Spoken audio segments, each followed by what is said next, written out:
Emily was just 26, but the world had already left its fingerprints on her. Faint creases near her eyes from years of late nights, calloused hands from carrying plates and wiping counters, and a quiet kind of strength in the way she held herself, like someone who'd learned early on that life didn't offer handouts. She worked the late shift at a roadside diner just off Route 9, tucked away in a snow-blanketed town in the Colorado Rockies. The kind of place where winter came early, stayed late, and wrapped everything in a silence so thick, it felt like time forgot to keep ticking. The diner itself was nothing special.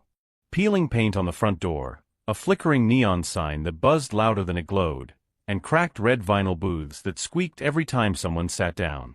But inside, it was warm. Always warm. And that had everything to do with Emily. She made the place feel like home, even to people who hadn't had one in a long while. She lived alone, 2 blocks away in a tiny apartment above an old laundromat.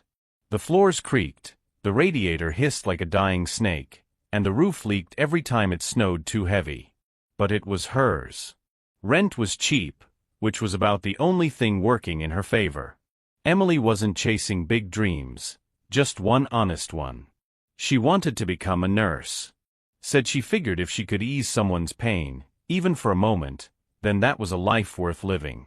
Every tip she earned went into a worn, soft envelope tucked under her mattress, labeled in faded marker, nursing school. Most nights, the diner was nearly empty. A trucker or two passing through. Maybe an old man with nowhere else to be. Emily treated them all the same, like they mattered. She had this quiet way of listening, like your words actually had weight, and she never rushed a conversation. She'd remember your dog's name, how you liked your eggs, and that your mother was sick last fall. If you were down on your luck, she'd slide a coffee refill without charging, maybe sneak an extra slice of pie your way. Not because she had extra to give, she didn't. But because she couldn't stand to see someone go without. She never talked about how tired she was, or how cold her apartment got when the heat cut off mid-January. But you could see it in the way she rubbed her hands together between customers, or how she'd linger a few seconds longer by the dishwasher just for the warmth. And still every night before locking up, she'd take a paper bag filled with leftover biscuits, cornbread and apple pie, and leave it out back near the dumpster, where a homeless man sometimes slept. She didn't know his name. He never came inside. But she left the food anyway, with a note once that read, "Hope this helps. Stay warm." People like Emily don't end up on magazine covers. They don't chase spotlight or applause. But if you looked closely, if you really paid attention, you'd see that she was holding the soul of that town together, one quiet act of kindness at a time. And what she didn't know, what she couldn't have imagined in all her quiet, humble routine, was that someone had been paying attention. Someone who was about to change her life in a way she never saw coming. It was the kind of night that gnawed at your bones. The snow had been falling steady since dusk, thick and heavy, blanketing the streets in a hush so deep even the wind seemed to tread lightly. The diner's old clock ticked past 10:45, and Emily had just wiped down the last table, ready to call it a night. Outside, the streetlights cast long shadows over the empty parking lot, their yellow glow swallowed by the swirling snowflakes. She was reaching to turn the open sign around when she saw it, just a flicker of movement beyond the fogged-up window. At first, she thought it might be her own reflection or a drifting clump of snow. But then it moved again. Closer. Slower. And then she saw her. A little girl, no more than 6 years old, standing barefoot in the snow just beyond the glass. Her cheeks were red and raw, her tiny hands clenched around a tattered stuffed bear missing one eye. She wore only a thin sweater, sleeves too short, and leggings that clung to her legs like wet paper. Her hair was a tangled mess, sticking to her tear-streaked face, and she looked more like a ghost than a child, frozen in place, shivering, eyes wide with something that felt like both fear and hope. Emily didn't think. She dropped the rag on the counter and rushed to the door, throwing it open so fast the bell above it rang out like a scream. The wind cut into her instantly, sharp and unforgiving, but she barely noticed. She knelt down in the snow, her hands trembling as she wrapped her scarf around the girl's shoulders. "Sweetheart," she whispered, trying not to sound as scared as she felt. "It's okay. You're safe now." The girl didn't answer, just clutched her bear tighter and looked up at Emily with eyes that didn't seem to blink. Emily scooped her up without hesitation. The child was lighter than she should have been, her skin ice-cold even through Emily's coat. She carried her inside, shut the door against the storm, and hurried to the booth closest to the heater. She worked quickly but gently, removing the soaked sweater, wrapping her in extra aprons from the back room, and placing her hands around a warm mug of hot cocoa she'd made in a hurry. The girl's lips barely moved, but she managed to whisper between shivers. Just one word, repeated over and over like a broken music box. "Mommy. Mommy." Emily's heart broke a little with every syllable. She ladled a bowl of chicken noodle soup, knelt beside her, and fed her slowly, letting her warm up sip by sip. She didn't ask questions, not yet. She just sat there humming softly, an old lullaby she barely remembered from her own childhood, and stroked the girl's hair while the storm howled outside. She didn't know where the girl had come from. Didn't know if help was coming. But none of that mattered in the moment. All that mattered was that the girl was here. Safe. Warm. And not alone. What Emily didn't see, what she couldn't have seen, was the man sitting in the farthest booth, hidden in the shadows. He'd been there the whole time, watching quietly from behind his newspaper, his coffee long since gone cold. His eyes hadn't left Emily once. Not when she opened the door. Not when she held the child. And certainly not now, as something stirred inside him he hadn't felt in years. The little girl didn't speak much. She just cried softly, shoulders shaking beneath the bundle of aprons and scarves Emily had wrapped her in. Her hands, still stiff from the cold, clung tightly to that worn-out teddy bear, as if it were the last thread connecting her to something familiar. Every few minutes, between tiny hiccuped breaths, she whispered one word over and over, "Mommy. Mommy." It wasn't loud. It wasn't panicked. Just a fragile echo, like her heart was trying to call someone home through sheer will. Emily sat down beside her in the booth, careful not to startle her. She'd seen fear before, real fear, but there was something different about the way this girl stared into the distance, like she wasn't really here at all. Like some part of her was still out there in the snow, lost with her mother. Emily reached into her coat pocket and pulled out a small hand-knit scarf, faded burgundy, with a frayed edge on one side. She'd had it since she was a little girl, a gift from her grandmother back when the world still felt safe and full of color. It was the only thing she'd kept all those years, through moves, heartbreaks, long nights and short paychecks. She hesitated for just a second before gently draping it around the girl's neck. "There," she said softly. "This one's always kept me warm. It'll do the same for you." The girl didn't respond, but her tiny fingers reached up and held the scarf close to her face, eyes fluttering closed for the first time since she walked through the door. Emily stood slowly, walking behind the counter to the old rotary phone mounted to the wall. Her hands shook slightly as she dialed. The line clicked once, then twice, before a tired voice answered, "Local sheriff's office." Emily explained what had happened, gave the address, and was told an officer would be there as soon as they could make it through the snow. She hung up, heart still racing. Back at the booth, the little girl had curled up slightly, her cheek resting against the side of the teddy bear's matted fur. Emily returned to her side, sat down again, and without thinking began to hum. It was the same tune she'd hummed years ago, sitting on her grandmother's lap during a thunderstorm.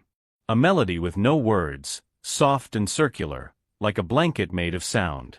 She reached out and gently stroked the girl's hair, the rhythm of the lullaby steady, comforting. Minutes passed like that. Maybe longer. What Emily didn't know, what she couldn't have known, was that someone was watching. In the far corner of the diner, beyond the reach of the flickering lights and the hum of the heater, sat a man in a dark wool coat.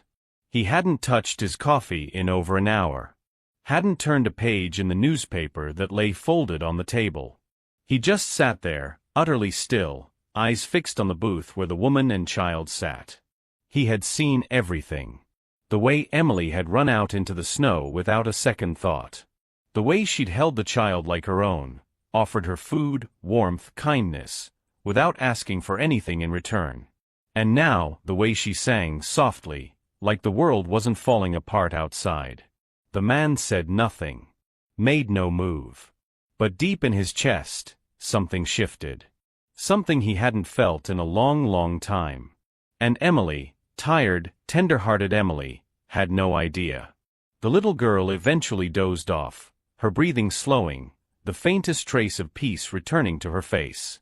Emily sat still beside her, too afraid to move, as if the slightest shift might wake the child or somehow break the fragile calm that had settled over the booth. Outside, the snow kept falling, thicker now, softer, like a lullaby whispered by the night itself. Across the diner, the man in the dark coat remained silent. His name was Lucas Graham. Most people knew the name. Tech visionary, billionaire entrepreneur, the kind of man who made headlines when he blinked. But here, in this dimly lit diner in the middle of nowhere, he wasn't any of those things. He was just a father, one who had nearly lost the only thing that mattered. He hadn't meant to stop at the diner that night. His private driver had taken a wrong turn while navigating through the snow-covered backroads near the luxury resort where they were staying.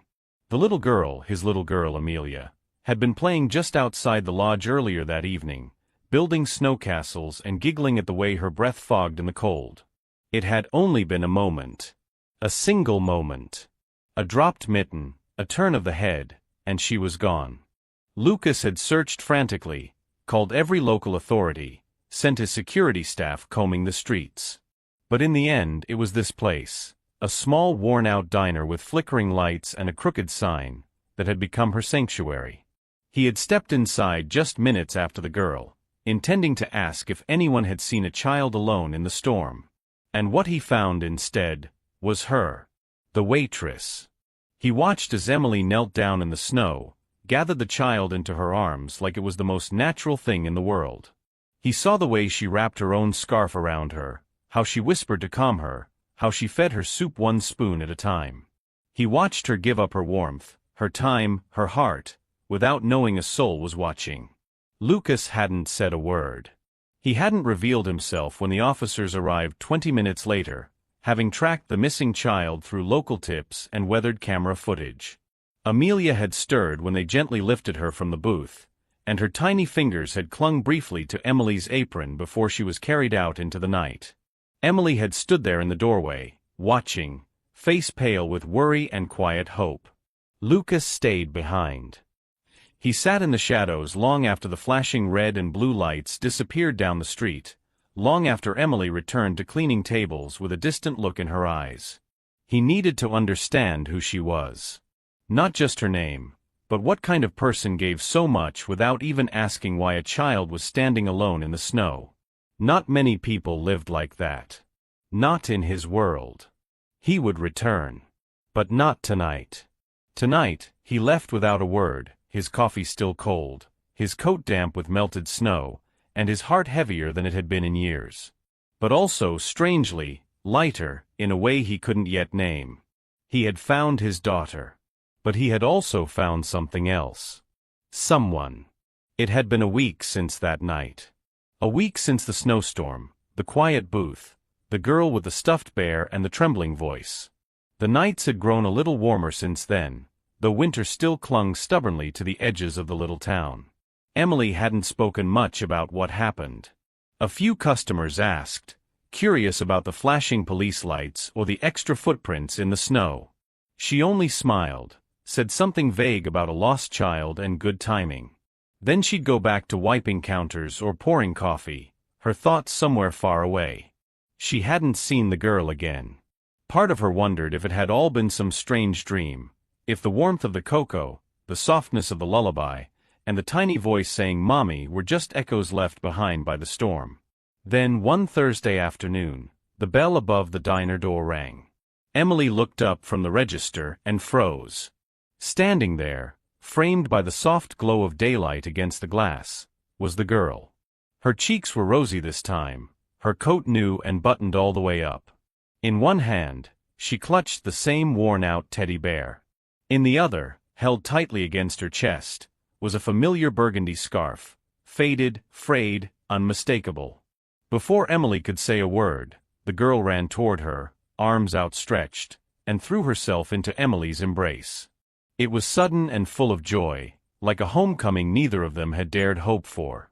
Emily knelt down, arms around the child, the scarf pressed between them. "I kept it," the girl whispered. "It smells like you." Emily smiled through the sting in her eyes. "I'm glad," she said, voice trembling. Then she saw the man standing just inside the doorway. He looked different in daylight. Less shadow, more presence. Tall, well-dressed, but not flashy. His expression was calm, but his eyes, those same quiet, watchful eyes from the corner booth, held something softer now. Something honest. "Emily," he said, stepping forward, "my name is Lucas Graham." She stood slowly, unsure of what to say. He extended a hand, but didn't rush her. "I wanted to thank you," he continued, "not just for what you did, but for who you are. That night, you didn't know who she was. Or who I was. You didn't ask for anything. You just acted. With kindness. With heart." He looked down at his daughter, who now stood between them, clutching both the bear and the scarf like twin anchors. "You didn't just keep her warm," Lucas said, voice low, steady. "You warmed something in me, too. Something I thought I'd lost a long time ago." Emily didn't quite know how to respond. She wasn't used to compliments that came wrapped in sincerity. She certainly wasn't used to being thanked by billionaires with voices like quiet thunder. She cleared her throat. "I'm just glad she's safe." Lucas smiled. "Because of you." They stood in silence for a moment, not awkward, just full. The kind of silence that only happens when something meaningful passes between two people, wordless but understood. The girl tugged gently on Emily's sleeve. "Can we get cocoa?" Emily laughed, soft and real. "Of course." She led them to the same booth as before, her hand steadier now, her heart lighter. She didn't know what would come of this, what it meant, or if it meant anything at all. But she knew this moment mattered. And in that little diner, on an ordinary afternoon, something extraordinary had come full circle. The visit was brief.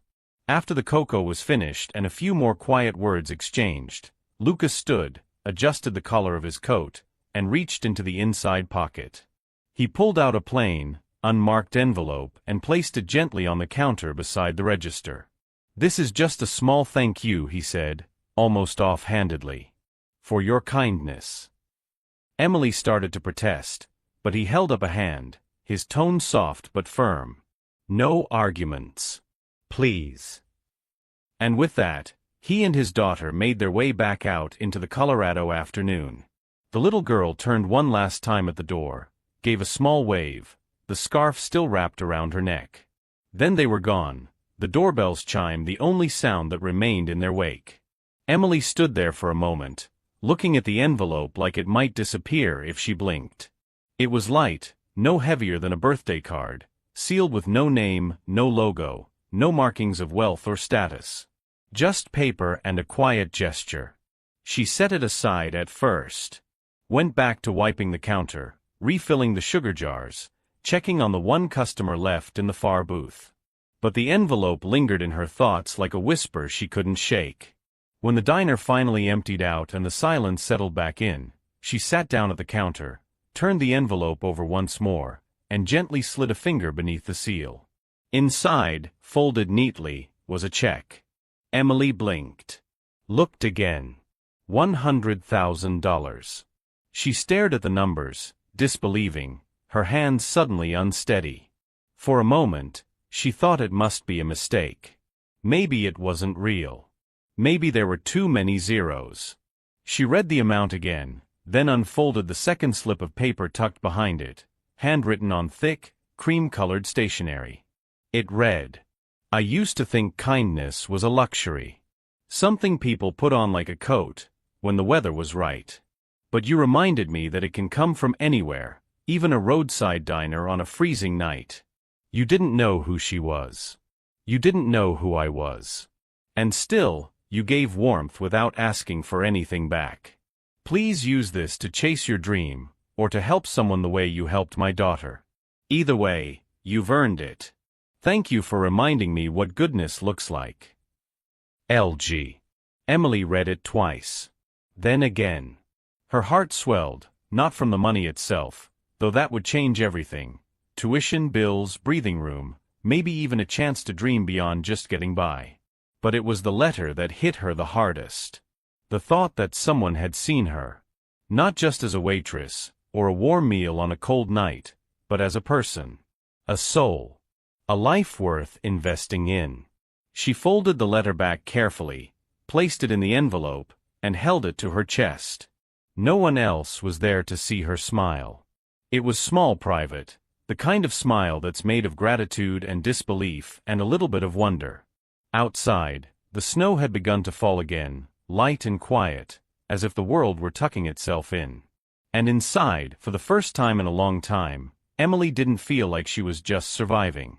She felt seen. And somehow, that changed everything. Emily didn't spend the money all at once. She used some of it to enroll in a local nursing program, something she dreamed about for years but never dared to believe was possible. The textbooks were heavy, the nights long, and the shift between waitress and student wasn't easy. But every time she walked into that classroom, she carried with her the memory of a child's voice whispering, "Mommy," and the warmth of a stranger's handwritten words telling her she mattered. But it wasn't just school. With the rest of the money, she opened a place of her own, Hot Cocoa Corner, a little cafe nestled just a block from the diner where it all began. It wasn't fancy. Second-hand furniture, hand-painted signs, chipped mugs collected from thrift stores and yard sales. But the door was always open, the lights always on, and the cocoa always hot. And if you couldn't pay, that didn't matter. Right there, etched in white paint across the front window, were the words that told you everything you needed to know. If you're cold, on the outside or the inside, come on in. People came. Not just for cocoa, but for comfort.